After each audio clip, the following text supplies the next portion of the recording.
জরুরি ওষুধের দাম বাড়ানোর প্রতিবাদে তৃণমূলের প্রতিবাদ মিছিল। শনিবার কুলটি ব্লক তৃণমূল কংগ্রেসের পক্ষ থেকে প্রতিবাদ মিছিল করা হয়। এই প্রতিবাদ মিছিলে উপস্থিত ছিলেন পশ্চিম বর্ধমান জেলা তৃণমূলের চেয়ারম্যান উজ্জ্বল চ্যাটার্জি, ব্লক তৃণমূল কংগ্রেসের সভাপতি কাঞ্চন রায়, যুব সভাপতি বিমান দত্ত সহ অনেকেই। আপনারা জানেন যে মাননীয় মুখ্যমন্ত্রী মমতা বন্দ্যোপাধ্যায় 4 এবং 5 তারিখ ব্লকে ব্লকে ওয়ার্ডে যে জীবনদায়ী ওষুধপত্রের দাম বাড়িয়ে দিয়েছে। স্বাস্থ্য বিমার উপর জিএসটি বিল যে বসানো হয়েছে, এসব কারণে ব্লকে বিক্ষোভ সভা হয়েছে।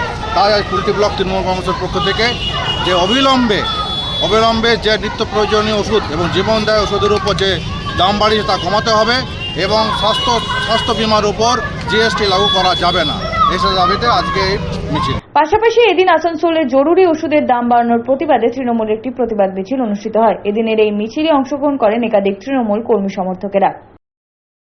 বান্টি খান ও সঞ্জয় যাদব, 99 নিউজ বাংলা, কুলটি, আসানসোল।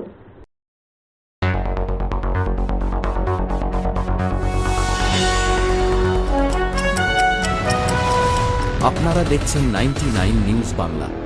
বদলাবো আমরা।